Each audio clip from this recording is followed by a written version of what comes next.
रामू अपने काम से थका हारा घर आया। घर आते ही वो सबसे पहले किचन में गया और वहाँ खाली बर्तन देख चौंक गया। आहा, आज भी गोरी ने खाना नहीं बनाया। लगता है एक दिन ये मुझे मार ही डालेगी। रामू किचन से सीधा अपने कमरे में गया तो देखा कि उसकी पत्नी पलंग पर आंखों पर खीरा और मुंह पर क्रीम लगाए आराम से लेटी है।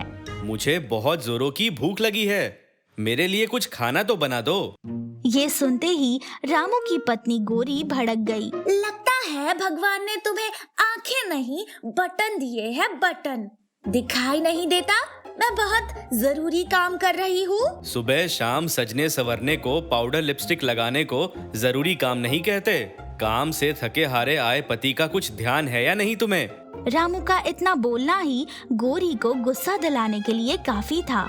उसने गुस्से से अपनी आंखों से खीरा उठाकर फेंका और तमतमाते हुए बोली, तुम्हारी शक्ल सजने संवरने लायक नहीं है तो इसका मतलब ये तो नहीं है ना कि मैं भी तैयार नहीं हूँ।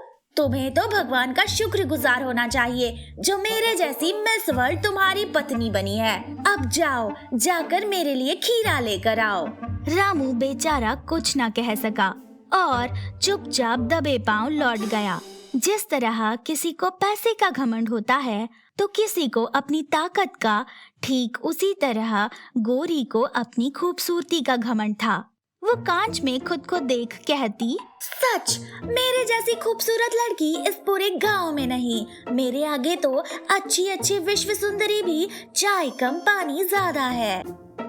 दिन पर दिन गोरी का घमंड 7वें आसमान पर जा रहा था।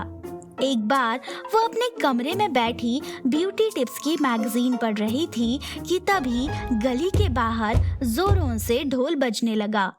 ढोल की आवाज सुन गोरी और आसपास की सभी औरतें इकट्ठा हो गई। सुनो सुनो सुनो, इनाम जीतने का सुनहरा अवसर। टुनकपुर गांव में होने जा रहा है मिस टुनकपुर और गांव की सभी औरतें इसमें हिस्सा ले सकती हैं और जीतने वाली औरत को एक खिताब मिलेगा और साथ में ढेर सारे उपहार। सुनो सुनो सुनो। अरे वाह, ये तो बहुत अच्छी बात है। मैं भी इस कंपटीशन में हिस्सा लूंगी। मैं भी अपने पति से कहकर एक बढ़िया सी साड़ी खरीदूंगी और वही पहनकर इस कंपटीशन में जाऊंगी। हो सकता है मैं जीत जाऊं। औरतों की ये बात सुन गोरी जोरों से हंस दी। तुम औरतें कितनी बेवकूफ हो। तुम ऐसा सोच भी कैसे सकती हो कि मुझ जैसी खूबसूरत लड़की के सामने तुम जैसी आंटियां इस कंपटीशन को जीत जाएंगी? हाँ, ये सुनते ही सभी औरतों को गुस्सा आ गया।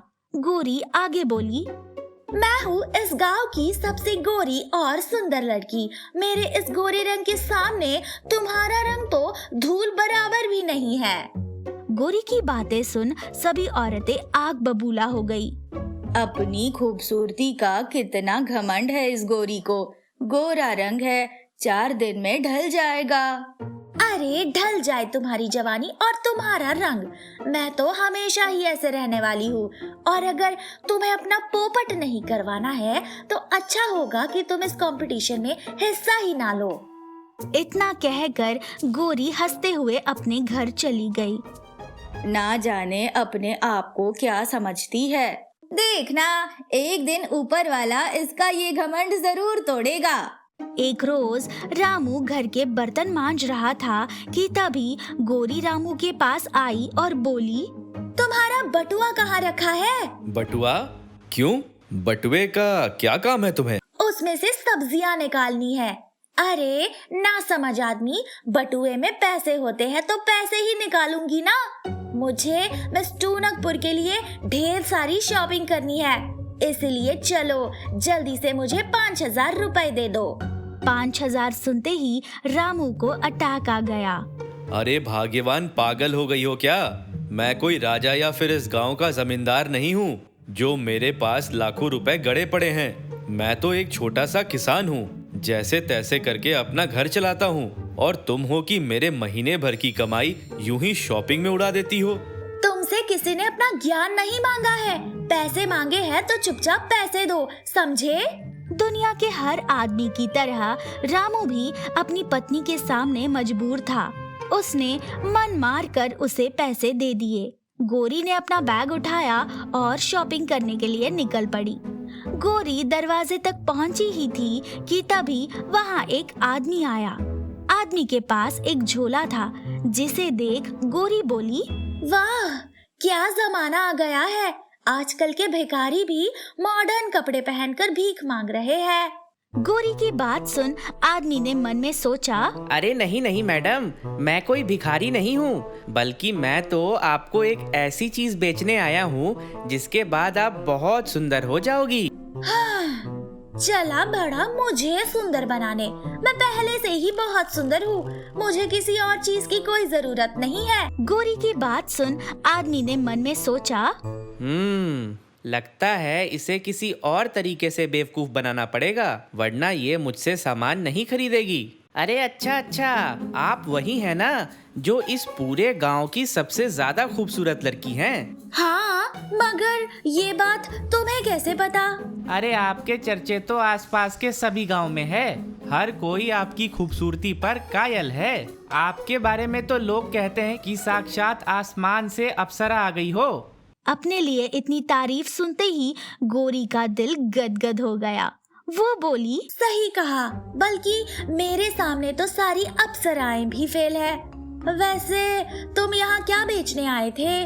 गोरी की बात पर आदमी अपने बैग से क्रीम निकालते हुए बोला, तो ये देखिए, ये है अनोखा क्रीम, मचा दे हर तरफ धमाल। ऐसा है ये क्रीम का कमाल। अच्छा, ऐसा क्या हो जाने वाला है इस क्रीम को लगाने के बाद जो इसकी इतनी तारीफ कर रहे हो? जरा हम भी तो जाने। अरे मैडम, अगर आपने ये क्रीम लगा लिया तो आपका चेहरा ऐसे चमकेगा जैसे मानो किसी ने कमरे में 10 ट्यूबलाइट एक साथ जला दिए हों। अरे आपका चेहरा देख सबकी आंखें चौंधिया जाएंगी। आदमी की बात सुनते ही गोरी सपनों में पहुंच गई। ठीक है, तो फिर मुझे ये अनोखा क्रीम दे दो। गोरी ने आदमी से वो क्रीम खरीद लिया। जल्द ही प्रतियोगिता का दिन भी आ गया। गांव की बहुत सारी औरतों ने इसमें हिस्सा लिया था। गोरी स्टेज के पीछे तैयार होकर कांच के सामने बैठी थी। सब कुछ तैयार है, अब बस वो अनोखा क्रीम ही लगाना बाकी है। इतना कहकर गोरी ने वो अनोखा क्रीम अपने बैग से निकाला और चेहरे पर लगा लिया। क्रीम लगाने के बाद गोरी खुद को कांच में देखते हुए बोली, उस आदमी ने सही कहा था, ये क्रीम सच में बहुत अच्छा है। मैं कितनी गोरी और सुंदर लग रही हूँ। गोरी का घमंड एक बार फिर जाग उठा। क्यों पड़े हो भाई चक्कर में? कोई नहीं है गोरी के टक्कर में। बस कुछ देर और, उसके बाद मुझे मिस टूनकपुर बनने से कोई नहीं रोक सकता। क्रीम लगाकर गोरी स्टेज पर चढ़ गई। सभी लोग गोरी की खूबसूरती देख दंग रह गए थे। वो वाकई बहुत सुंदर दिख रही थी। प्रतियोगिता का रिजल्ट अनाउंस होने ही वाला था कि तभी गोरी को अपने चेहरे पर जलन महसूस हुई। ये मेरा चेहरा क्यों जल रहा है? और ये खुजली क्यों चल रही है? हे राम, ये क्या हो रहा है? स्टेज पर खड़ी सभी औरतों का ध्यान गोरी पर पड़ा। धीरे धीरे गोरी के चेहरे पर मुहासे उठने लगे। उसका चेहरा लाल पड़ गया। गोरी ऐसी लग रही थी जैसे कोई लाल मुंह की बंदर हो।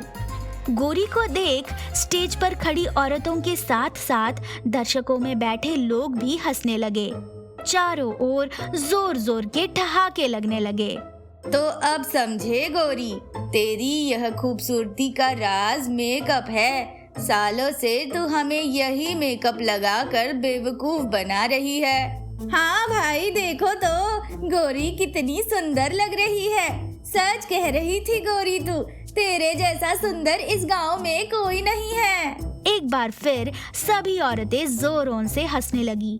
गोरी ने माफी मांगते हुए कहा, मुझे माफ कर दो, मैं आज के बाद किसी का मजाक नहीं उड़ाऊंगी, लेकिन प्लीज मेरा चेहरा ठीक कर दो। गोरी को इस तरह परेशान होते देख वो सभी औरतें हंस रही थी जिनका उसने कभी ना कभी मजाक उड़ाया था। तो देखा आपने, कभी भी किसी भी चीज का घमंड नहीं करना चाहिए, वरना वो चीज हमारे पास ज्यादा समय तक नहीं रहती।